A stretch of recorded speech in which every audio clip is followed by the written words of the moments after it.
Hola, ¿qué tal? Este es su programa Monseñor Romero y la misión del Evangelio en este día, viernes 10 de febrero del año 2023. Antes de comenzar el programa, quiero comunicarles que este día es el día de nacimiento de quien fuera mi mamá, Josefina Merino. Ella falleció hace ya 12 años.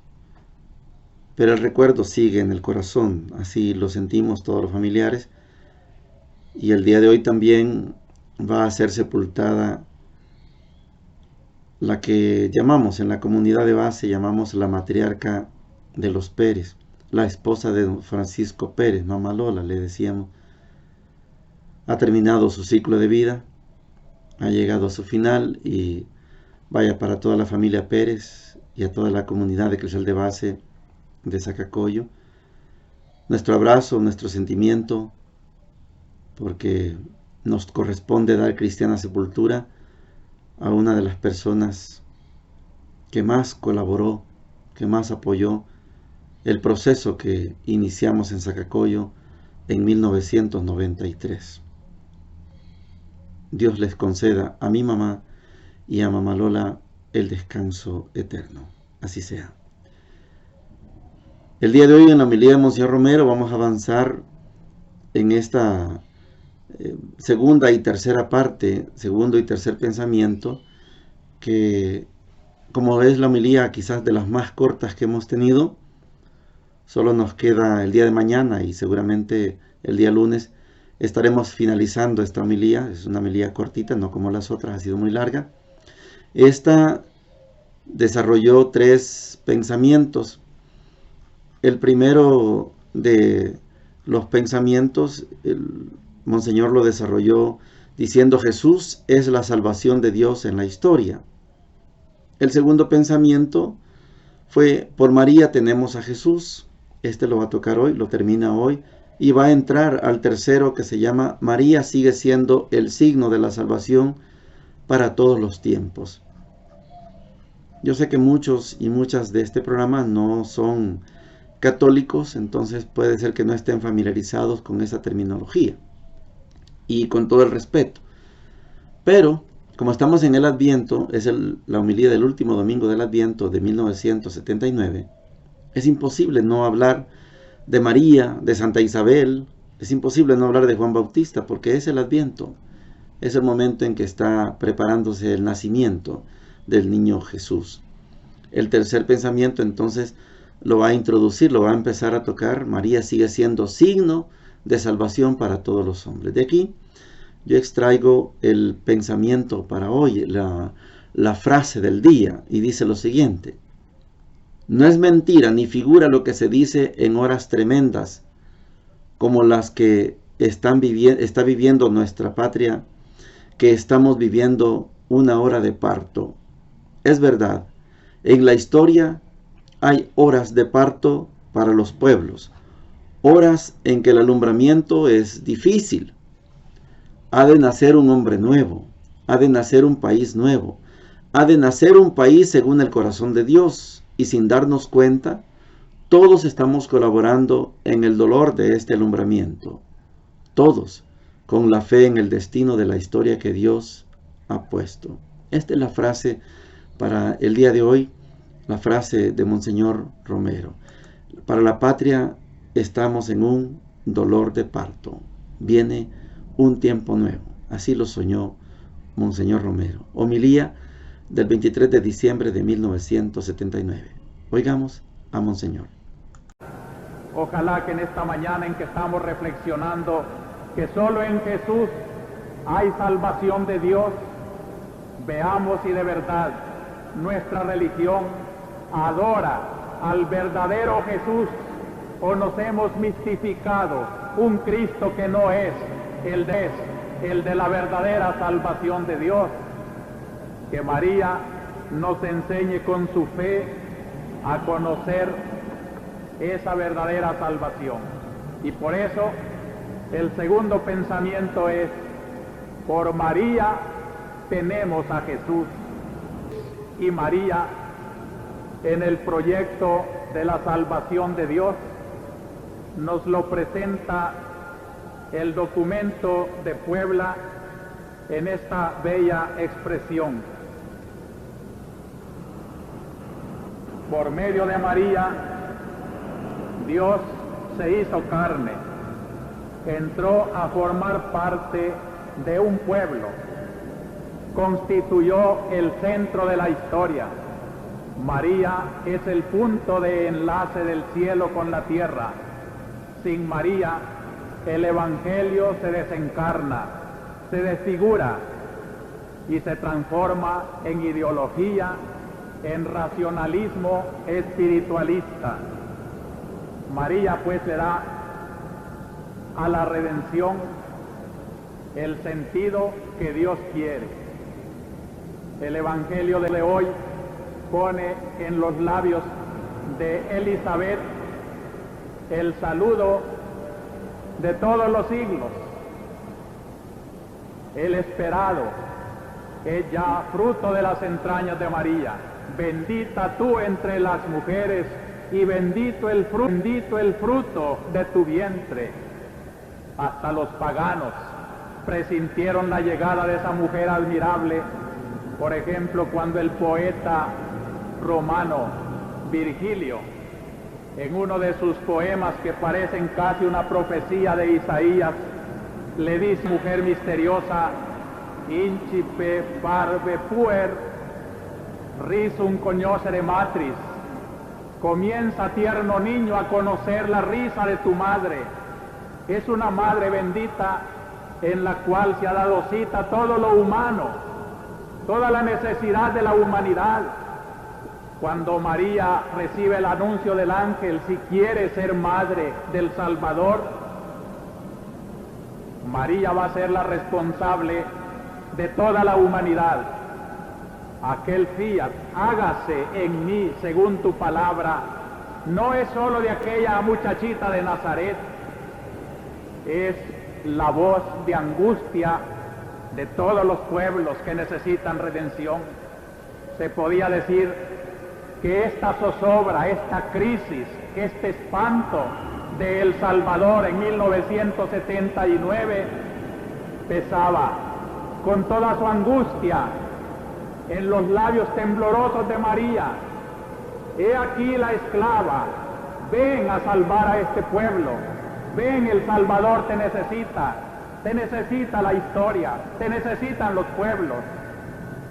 María, entonces, la que da a luz el ser misterioso que Dios ha prometido como señal de su omnipotencia, como señal de su salvación. Cuando hoy se presenta en la segunda lectura Cristo entrando a la historia, dice a Dios: me has preparado un cuerpo. Este cuerpo sí que será el holocausto que tú necesitas. Y allí tenemos a María dándole cuerpo, vida humana.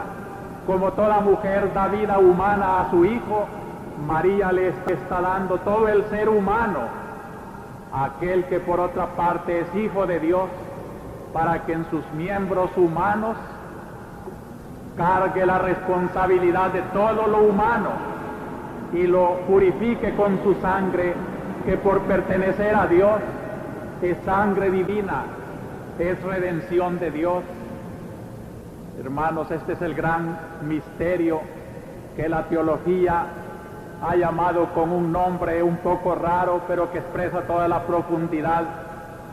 La naturaleza del Verbo y la naturaleza humana se unen en una unión hipostática. Hipostática quiere decir personal.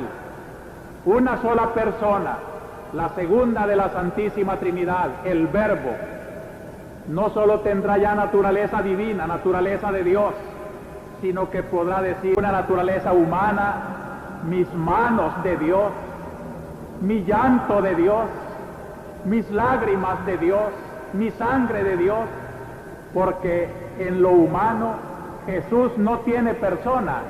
Según la teología, Solo hay una persona que es la divina, la cual sustenta la naturaleza divina que vivió desde antiguo, desde la eternidad, y la naturaleza nueva humana que está asumiendo de las entrañas de una mujer como todo ser humano.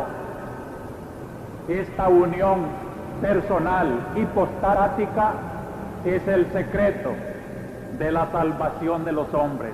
Por eso repito, ya no puede haber salvación de un hombre si no es pasando por la hipóstasis de Jesús, por la persona de Cristo, por la fe en el Señor.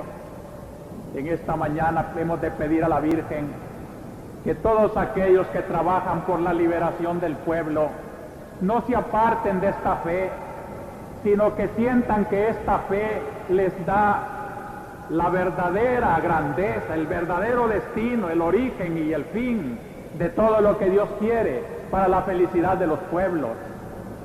Que no haya en la tierra pretensiones que no sean las de Dios, y que lejos de apartarnos del movimiento salvífico de Cristo, sintamos cuanto más generoso se es por salvar al pueblo, que solo Jesucristo, Dios hecho hombre, podrá darnos el verdadero sentido libertario por el cual se trabaja y se muere.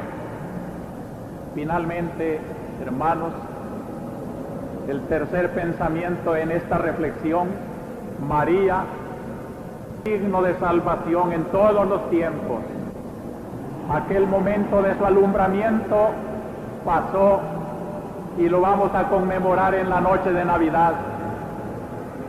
Pero María, Dios ha querido identificarla con su iglesia, madre de nuestra vida espiritual. Ella vive preocupada de que la vida de Dios se encarne en todos los hombres. María no solo es madre del Cristo físico, del Cristo histórico. María a Cristo lo considera como la cabeza nada más de todo el cuerpo místico que somos todos nosotros. Y mientras quede un hombre por nacer a la vida divina, María está en embarazo. La iglesia embarazada está dando a luz. El alumbramiento de María y de la iglesia continúa hasta la consumación de los siglos. No es mentira ni figura lo que se dice en horas tremendas como las que estamos viviendo, una hora de parto. Es verdad, en la historia hay horas de parto para los pueblos, horas en que el alumbramiento es difícil. Ha de nacer un hombre nuevo, ha de nacer un país nuevo, ha de nacer un don de Dios, y sin darnos cuenta, todos estamos colaborando en el dolor de este alumbramiento.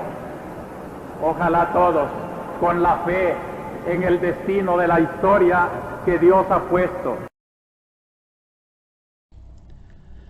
Continuamos con su programa Monseñor Romero y la misión del Evangelio en este viernes 10 de febrero del año 2023. Hoy vamos a tener en la primera lectura, saltamos ya al capítulo 3 de este libro del Génesis. Vamos a tener en esta lectura el preámbulo. Yo sé que para los que han estado con nosotros en estos días, es posible que hayan escuchado cosas nuevas, cosas que tal vez en otros lados no se dicen. Y hoy vamos a hacer la preparación de aquello que llamamos el pecado original. Hoy es la antesala, capítulo 3 del Génesis, versículos del 1 al 8. Dice lo siguiente: la serpiente era el más astuto de los animales del campo que el Señor Dios había hecho. Y dijo a la mujer: ¿cómo es que les ha dicho Dios que no coman de ningún árbol del jardín? La mujer respondió a la serpiente: podemos comer los frutos de los árboles del jardín, solamente del fruto del árbol que está en mitad del jardín, nos ha dicho Dios: no coman de él, ni lo toquen, bajo pena de muerte. La serpiente replicó a la mujer: no morirán. Bien sabe Dios que cuando coman de él, se les abrirán los ojos y serán como Dios en el conocimiento del bien y el mal. Palabra de Dios. Te alabamos, Señor. Es la antesala, es el preámbulo, es la seducción. Vamos a tratar de recordar que hemos dicho en este programa que todo lo que está en el libro del Génesis del 1 al 11, capítulos del 1 al 11, nada de eso es una situación real. No obedece a la realidad. Es una manera de explicar el origen del mundo, el origen de la humanidad, y en este caso, el capítulo 3, es un ejercicio, es un intento de explicar el origen del mal. ¿Cómo sucedió esa maldad? ¿Cómo fue que usted y yo, que hemos sido creados a imagen y semejanza de Dios, cómo fue posible, si Dios no es malo, cómo fue posible que entrara la maldad en nosotros? Este es un intento, una explicación. No estamos hablando de realidades, por favor. Esto no es como si nació o si no nació Jesús. Nació realmente. ¿Predicó o no predicó Jesús? Predicó realmente. Eso es realidad. Génesis del 1 al 11 no son realidades. Es una manera de explicar cómo fue que surgió el mal, cómo fue que el mal entró en nosotros. Vamos a ver. De todos los animales, hay un animal, la serpiente, que es suspicaz, que es pícara. Se esconde. Se mimetiza en medio de la hierba, en medio de las hojas secas. Se esconde. No da la cara. Si alguien pasa cerca de ella, ataca. Si está dormida y la despiertan, ataca y perfora con sus dientes y mata. Serpiente es un animal. No la más mala de todos. El escorpión también es un animal malo. Pero el autor sagrado escogió a la serpiente para decir: esa maldad que yo tengo, esa picardía que yo tengo, esa suspicacia que yo tengo, se la voy a contagiar a las personas. Esto es la explicación. Ahorita estamos en condiciones de que mañana veamos y estudiemos el pecado original. Malo la serpiente, sí, imprudente la mujer. Este es el contenido del libro del Génesis. Como estamos hablando de textos que mañana vamos a explicar, lo de las tradiciones, por eso la mujer queda muy mal aquí. Históricamente, la mujer es como la culpable de todas las maldades. De esto vamos a hablar mañana cuando lleguemos al estudio del pecado original. Vamos a la lectura de Marcos capítulo 7, versículos del 31 al 37, es la parte final ya de este capítulo 7 de Marcos. Milagrosamente no tiene paralelos este texto de Marcos capítulo 7, 31 al 37, y dice lo siguiente: después salió de la región de Tiro, pasó de nuevo por Sidón y se dirigió al lago de Galilea, atravesando la región de la Decápolis. Le llevaron un hombre sordo y tartamudo y le suplicaban que impusiera las manos sobre él. Lo tomó, lo apartó de la gente y a solas le metió los dedos en los dedos, después le tocó la lengua con saliva, levantó la vista al cielo, suspiró y dijo: Efetá, que significa ábrete. Al momento se le abrieron los oídos, se le soltó el impedimento de la lengua y hablaba normalmente. Les mandó que no lo dijeran a nadie, pero cuanto más insistía, más lo pregonaban. Llenos de asombro comentaban: todo lo ha hecho bien. Hace oír a los sordos y hablar a los mudos. Palabra del Señor. Gloria y honor a ti, Señor Jesús. Tiro y Sidón. Ayer estudiamos la curación de la mujer sirofenicia de esta región, de Tiro y Sidón. Cananea, le ponía Mateo el título, pagana y cananea. Para el ejercicio de hoy, vamos a tener, como es original de Marcos, vamos a aprovechar para decir lo siguiente. Este texto, como es un sinóptico, y como está tomado en Marcos, que está escrito para los paganos que se están convirtiendo al cristianismo, se entiende por qué Marcos tiene que explicar en dónde está Jesús, en Tiro y Sidón. En el mar de Galilea, Galilea de los gentiles, Marcos presenta a Jesús moviéndose en el mundo pagano. ¿Va a ir a Jerusalén? Sí. ¿A la capital de los judíos? Sí, va a ir. Pero ahorita Jesús está en terrenos paganos. ¿Cuál es la importancia de este texto? Fíjese que Marcos tiene la característica que, como no escribe para judíos, ni para griegos como Lucas, como no escribe para gente conocedora, tiene que explicar. Explica la palabra efetá, que significa ábrete. Para un judío o para un griego, la palabra efetá está clara, no tiene necesidad de explicarla. Pero como está escribiendo para paganos, sí explica, efetá, ábrete. Segunda cosa, el milagro lo hace aparte, no en medio de la gente, porque así es el mundo pagano. El pagano no es como el templo, que es un lugar de lujo, de culto, donde todo se hace para que todos lo miren. No, aquí es un milagro oculto, secreto, aparte. Lo aparta, le unta saliva, hace un gesto, es una especie de medicina. Con esta saliva te vas a curar, porque todo lo que tengo yo es sanador. Pues la saliva te va a curar. Y pudo hablar bien, y pudo escuchar bien. Pero como este es un texto único de Marcos, le vamos a sacar la enseñanza teológica, porque no hay 3 enseñanzas teológicas. Aquí solo hay una, la de Marcos. La enseñanza teológica es: ha llegado el reino de Dios a ustedes. Ya no hay sordos ni mudos.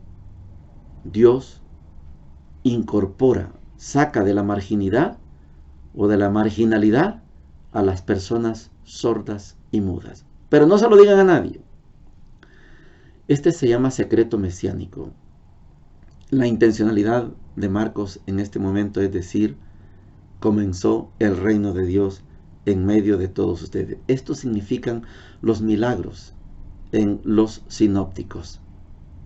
Cada milagro que aparece aquí es una señal de que Dios ha llegado. Frente a aquel Dios predicado por el Sanedrín, un Dios lejano que nadie puede conocer, un Dios todopoderoso que yo como pecador no puedo tener acceso, ese Dios se muere, ese Dios se acaba y llega un Dios cercano, un Dios amigo, un Dios hermano. Esta es la enseñanza. No se lo digan a nadie, pero por más que se los decía, más lo predicaban, porque el objetivo del Evangelio de Marcos es que la noticia se conozca en medio de todos los paganos y paganas. Bendiciones para todos y para todas.